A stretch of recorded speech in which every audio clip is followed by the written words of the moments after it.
नमस्कार दोस्तों, स्वागत है आपका एग्जाम स्टडी प्लस में। आज हम लेकर आए हैं लेकर प्राचीन इतिहास, जहां से हर एग्जाम्स में प्रश्न पूछे जाते हैं। तो वीडियो को ध्यान से देखें और अंत तक जरूर बने रहें। प्राचीन इतिहास। प्राचीन इतिहास मानव सभ्यता के प्रारंभिक विकास और उसके जीवन शैली, संस्कृति, धर्म तथा समाज के अध्ययन को दर्शाता है। ये इतिहास का वो भाग है जिसमें हम ये समझते हैं कि मानव ने किस प्रकार प्रारंभिक समय में अपने जीवन को व्यवस्थित किया और धीरे धीरे सभ्यता की ओर अग्रसर हुआ। प्राचीन इतिहास की शुरुआत मानव के आदिम काल से मानी जाती है, जब मनुष्य शिकार और भोजन संग्रह पर निर्भर था। इस समय के लोग पत्थर के औजारों का उपयोग करते थे, इसलिए इस काल को पाषाण युग कहा जाता है। पाषाण युग को 3 भागों में बांटा गया है: प्राचीन पाषाण काल, मध्य पाषाण काल और नवपाषाण काल। नवपाषाण काल में मनुष्य ने खेती करना और पशुपालन सीख लिया, जिससे उसके जीवन में स्थायित्व आया।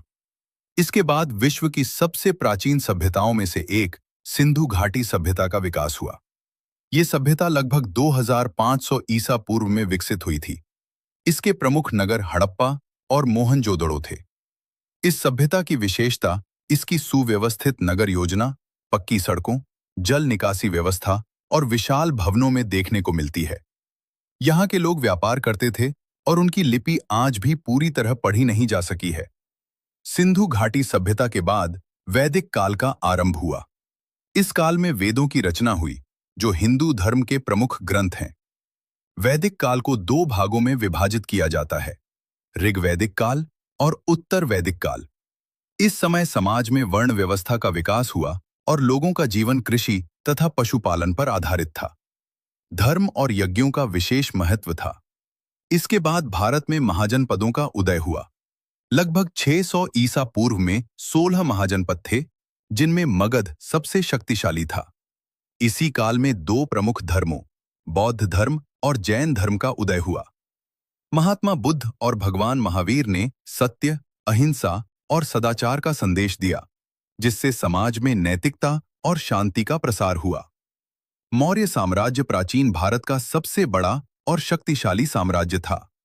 इसके संस्थापक चंद्रगुप्त मौर्य थे और सम्राट अशोक इसके महान शासक थे। अशोक ने बौद्ध धर्म को अपनाया और अपने शासन में अहिंसा तथा धर्म का प्रचार किया।